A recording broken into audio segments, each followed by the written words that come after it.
we have a crazy lineup today. 2 Mercedes, 1 long day. On the lift we have this E-Class. The clutch is completely gone, so we are dropping the transmission. It's heavy lifting today, literally. And over here, the CLS 350. Beautiful car, right? Wrong. It's throwing codes like crazy. The intake manifold flaps are failing. Classic M272 engine problem. It's basically choking the engine. So the mission is simple. One needs a new clutch, the other needs new lungs. Grab a coffee, let's get to work. With the gearbox finally out on the floor, it was time to give this E-Class its mojo back. We've got a brand new clutch ready to go in, but hold on. We can't just slap it together. We had to check the flywheel first. Honestly, I was expecting the worst, but look at that. No cracks, no nasty blue heat spots. Just a quick resurface, and it was good as new. I also took a minute to scrub out the bell housing. Getting rid of all that old clutch dust is strangely satisfying. Now, the gearbox is actually prepped and ready to go home. This is the part that tests your patience, or your sanity. Probably both. Swapping the clutch on the E-Class. It should be easy, right? Wrong. German engineering means everything is heavy, over-engineered, and fits together like a puzzle from hell. But we have the goods. New pressure plate, new disc, new bearing. It's time to stop complaining and start installing. Out with the old, in with the new. Time to install the fresh clutch kit. I laid everything out, disc, plate, tool, ready to go. Now, here's the most critical step that people sometimes rush, cleaning. I doused everything in brake cleaner. Why? Because even a tiny bit of grease or oil on the surfaces can ruin the whole job. I want zero slippage when we take this for the first drive, so we are taking no chances. I placed the fresh disc onto the flywheel, double-checked the orientation, gearbox side facing out, then in goes the alignment tool. This is the moment where accuracy counts. I need this dead center in the pilot bearing. It's not just about looks, it's about mechanics. If I miss this alignment by a hair, the input shaft won't slide in, and the gearbox install turns into a nightmare. But this feels spot on.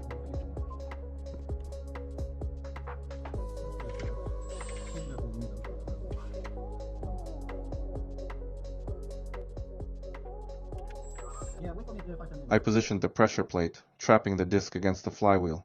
I threaded the bolts, then began the tightening sequence. Crisscross pattern, even pressure. We need this plate to settle perfectly flat. This is where the torque wrench is your best friend. We need the sweet spot, tight enough to hold the power, but not so tight that we damage the plate. Click. Now for the moment of truth. Does the alignment tool still move? Yes, smooth and free. That confirms the disc is perfectly centered. The clutch is locked and loaded. We're ready for the gearbox.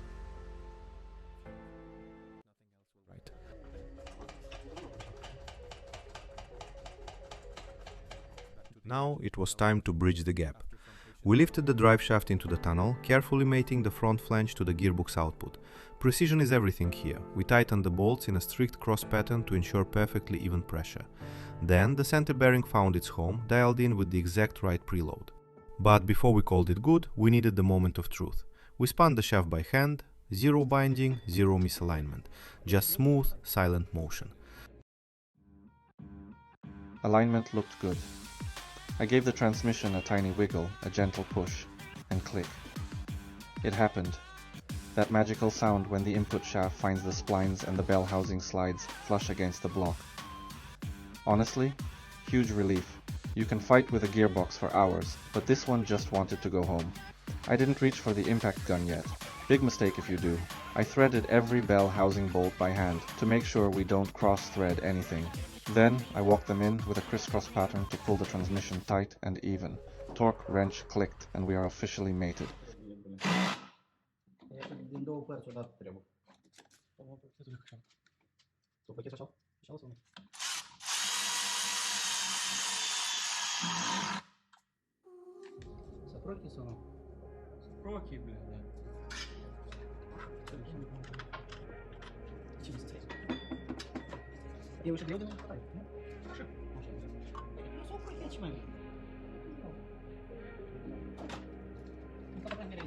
Uneven pressure can crack the housing or misalign the input shaft.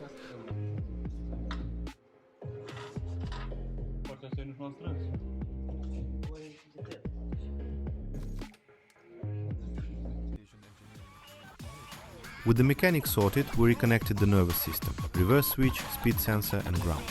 She's finally coming together. Time to connect the power to the pavement. We wrestled the drive shaft into place, locking that front flange onto the gearbox.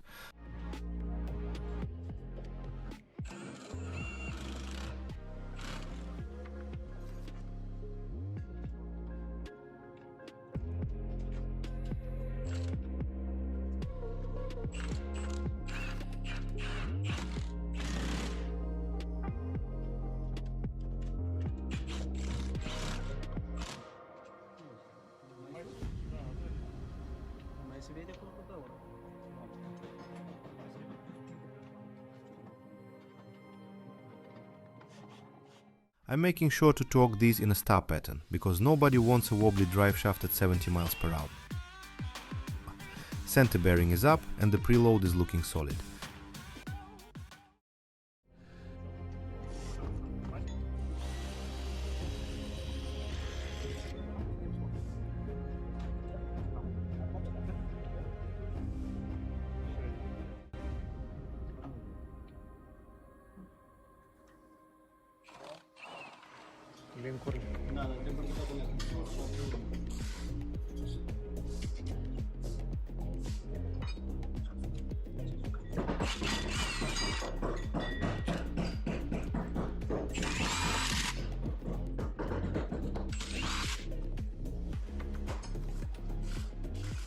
Each connector was double-checked for a proper click lock and secured away from any moving parts or heat sources.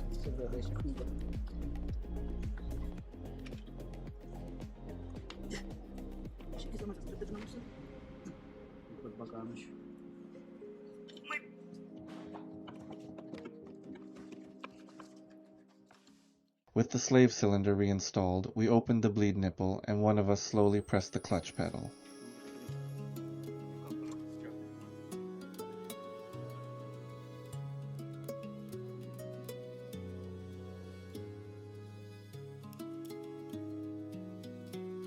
Using a one-way valve and a clear hose, we watched for air bubbles until the fluid ran clean. After several pumps and top-ups, the pedal started to feel firm, a good sign that the system was bled correctly.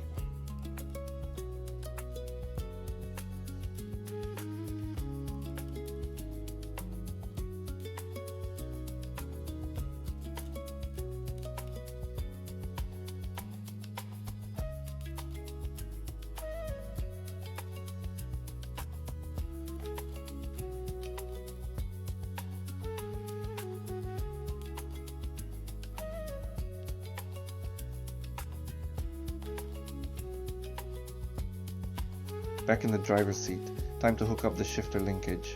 I inspected the joints, no wobbly gears allowed here, looped them up and snapped them home. Moment of truth, the dry run. I cycled through the gears and it feels like butter. Now, before we celebrate, I did a full system sweep. Every bolt, every plug, we are leaving absolutely nothing to chance. With the transmission solid, we're moving to the heavy metal, the drive shaft. Let's get this power to the ground.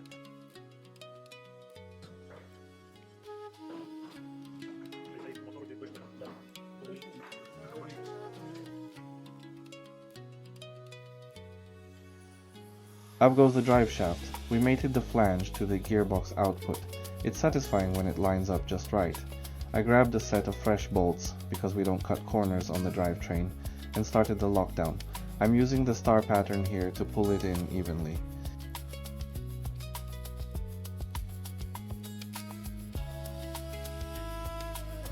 It's the only way to ensure perfect alignment and zero wobble. With the front locked in, I swung the center bearing bracket up to the chassis and bolted it home. The spine of the car is back in place.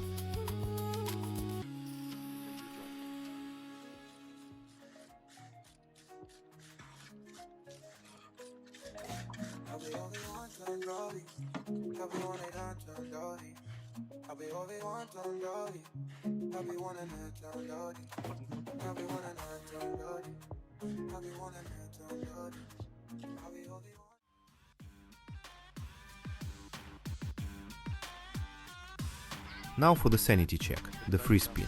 I gave it a turn and look at that. No rubbing, no binding, smooth as butter. To finish the job, we clicked all the electronics back in. Lights, sensors, grounds. One step closer to the first drive.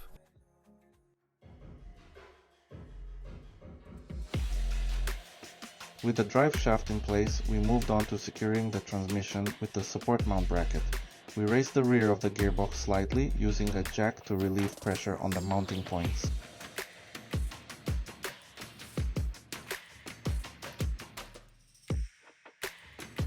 Then we aligned the bracket with the chassis rails and the transmission's rubber mount. We inserted the bolts by hand first to avoid cross-threading, then torqued them evenly on both sides.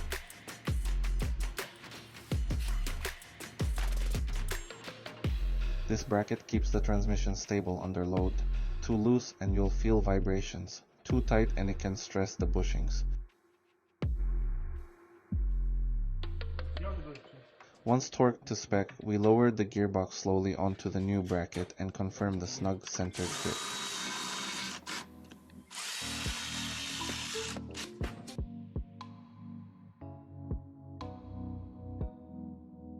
Last step, sealing the underbelly. We secured the rear protection plate and the center bearing cover. I checked every clip and bolt, zero play allowed. The surgery is complete.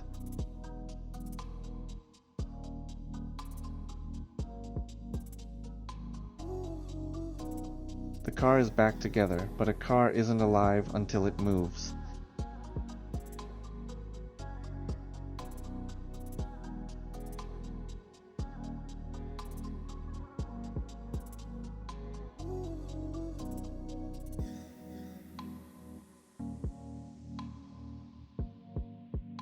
We hit the road. I was hyper-aware, listening to every sound, feeling every vibration, but there was nothing but smooth sailing.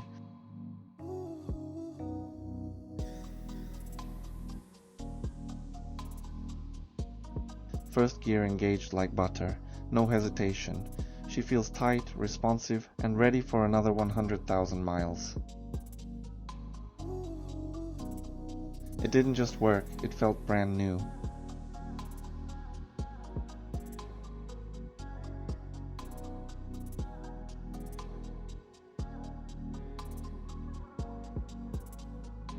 It pulled in every gear, braked steady, held strong like it wanted to prove itself. And then the last test.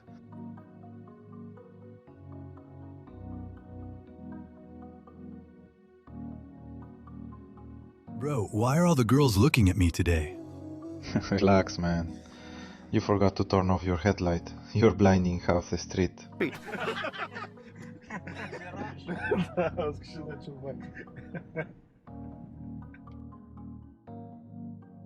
That is the sound of victory. No crunching, no drama, just a smooth, confident roll. Honestly, after everything we went through with this car, the stuck bolts, the headaches, this moment makes it all worth it. Everything feels tight and right where it belongs. The car is back, I'm back, and it drives absolutely perfect. Job done.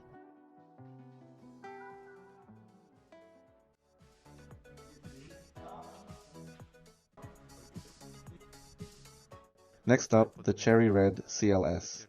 She's tired, coated in dust, but still commands a serious presence. We rolled her into the bay, slow, careful. No ignition, no roar today. Just the heavy silence of a machine waiting to breathe again. And every creak from the suspension told a story of how long she's been sitting. We aren't wasting time on the drivetrain today. We're going straight for the lungs, the intake manifold. Hood popped, game plan set. Rule number 1, battery disconnected, always. Then we started the teardown. Airbox out, intake piping removed, MAF sensor unplugged. One by one we cleared the path.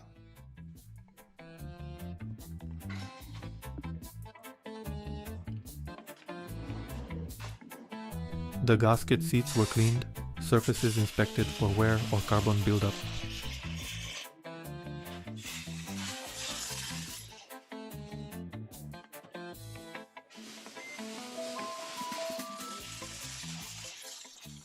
Then the new intake manifold went in clean, sealed and torqued to spec.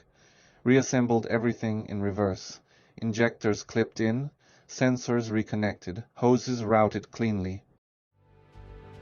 Double-checked every connection.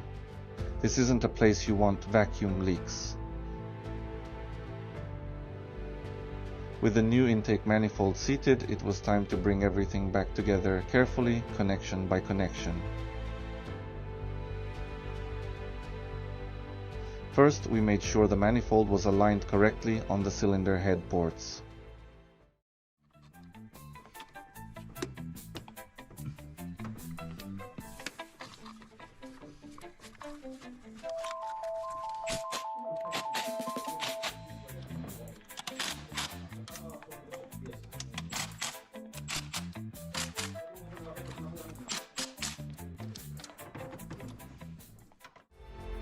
Then we hand-threaded the mounting bolts evenly before torquing them in a cross pattern, ensuring a perfect seal without stress cracks. We double-checked the intake gaskets, new, clean, no damage, seated flush in their grooves.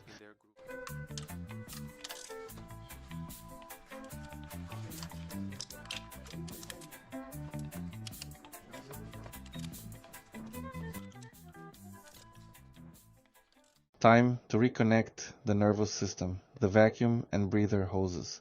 The M272 has a notoriously complex layout, so we took our time tracing each line to its exact port. We dealt with a mix of standard clamps and those specific click-lock fittings Mercedes loves. I made sure every connection was tight, listening for that positive click. Finally, routing is key. We secured everything away from the exhaust heat and the belt drive.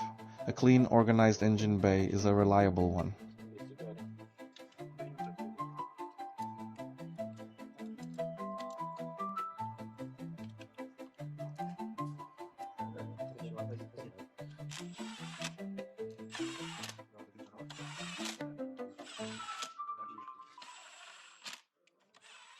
Wiring time. We reconnected the heavy hitters, the runner controls, the MAP sensor, and the fuel injectors. Take the extra 10 seconds to route your wiring back into the original clips. It keeps everything looking factory fresh and stops wires from rubbing through later. Next, the throttle body went back on, torqued down nice and even.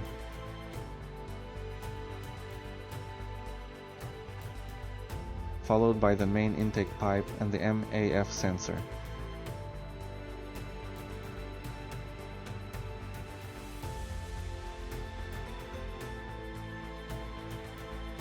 I did one final sweep of the breather hoses. Everything is tight.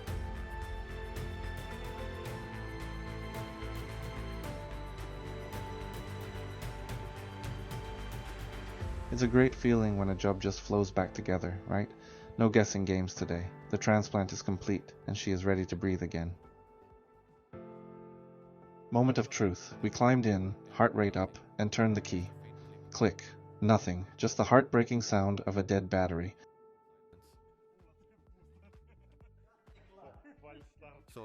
After all that grinding, all that wrenching, total silence. It's the classic project car reality check.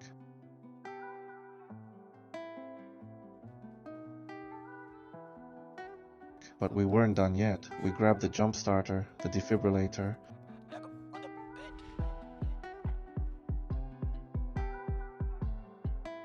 hooked it up, waited for that green light, and went for round 2, turn, and there it is. The dash lights finally woke up. This time it fired right up. Clean, smooth, no hesitation. The engine idled steady. And yes, fired right up. You know, sometimes these cars fight you every step of the way, but in moments like this, when it fires up perfect on the first touch, it makes every late night and every busted knuckle 100% worth it. We did it. She's officially back. She didn't just start, she woke up hungry.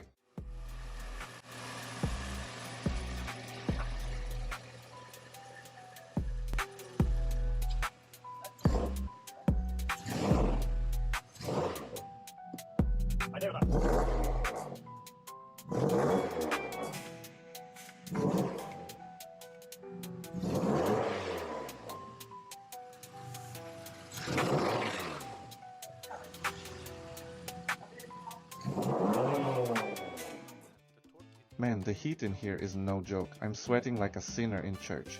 If we stay inside any longer, I'm going to melt into a puddle on the floor. Let's get her outside before the workshop turns into a sauna. We rolled her out into the fresh air. Much better. Time to drive. First gear, second, throttle down.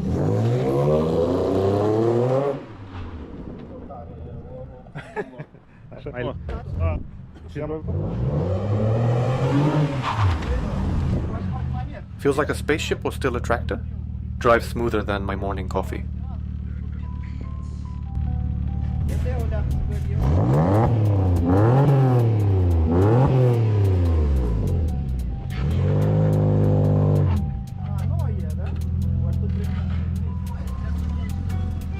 Hit that subscribe button. It's cheaper than fixing a Mercedes.